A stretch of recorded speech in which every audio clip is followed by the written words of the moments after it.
Do you ever struggle to get the perfect finish on your costumes? Well, I'm going to tell you 3 tips that can help with how you can get that perfect finish at home. Now the first is your fabric choice. Now this can be one of the hardest steps, especially when starting a costume, and can also be one of the most expensive. But even on a budget, you can get a good fabric that fits with your costume. So the first thing that can help with your fabric choice is considering the texture. Now this can play a large part in whether your costume looks cheap or not. So the main textures to consider are whether you want a matte finish, a sheen, or a shine.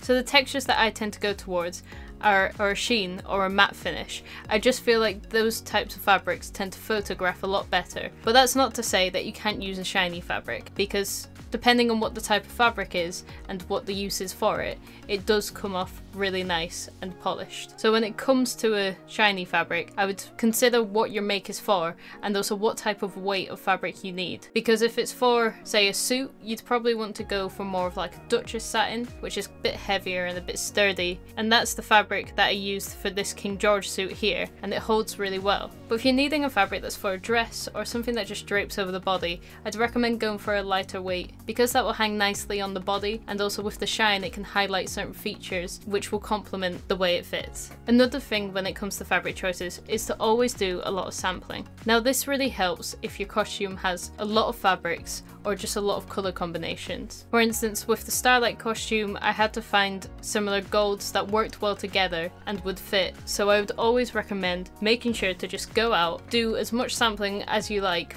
but make sure you can have a mess around with what fabrics work well and what don't. Now those are the first things that I'd consider when trying to get that perfect finish on your costume. So now the next tip is to always make sure that you press your fabric and have tidy seams. Now this is really simple, but pressing your fabric does make a ton of difference. It lets you have clean lines on all of your seams and can make it easier to sew. I would say that pressing is just one of those fundamental things that no matter what the costume, you've got to do it. If you're worried about the fabric and how it might press or whether it gets damaged underneath the iron, I recommend getting a pressing cloth. Now this can just be a spare scrap of cotton or calico fabric if you've got that laying around, or you can just buy a pressing cloth. The second thing for this part is that I mentioned having tidy seams. Now this is something I've found for years of doing this, but having neat seams not only improves the quality of your costume and its durability, but can also build the confidence with your make. Now with my earlier costumes, I never really focused on what the inside would look like just because I was the only one that was going to wear that costume.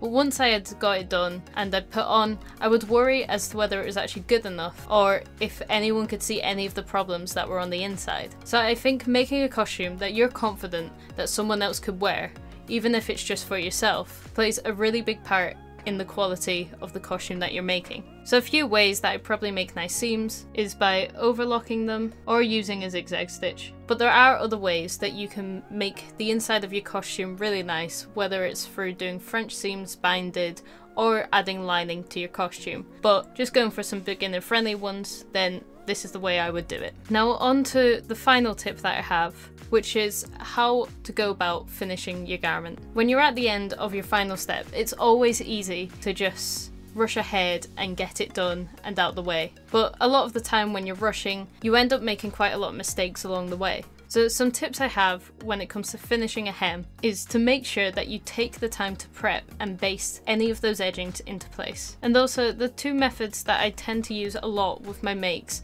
are a top stitch hem and a slip stitch hem. So I think both of these are really good, especially if you're just starting out sewing. The top stitching one can be quick, but as I said before, make sure you take that time to prep. And you can also get a top stitch foot, which is really helpful, especially if you're just new to sewing. Whereas a slip stitch, which is my preferred method of finishing a costume, is practically invisible because it's where you just catch a tiny bit of the fabric and continue going around that hem until it's fully up. But compared to the top stitch, it is a lot more time consuming. So if you are wanting to do something quick and don't mind having the stitching on top, then the top stitch is the way to go. But these are the 3 things that I would consider when you're trying to get that perfect finish at home. I hope this video helps, and if you're interested in any of my commission work, there'll be a link in the description below where you can contact me. And if you're interested in any of my upcoming projects and my previous work, be sure to like and subscribe, and I'll see you in the next video.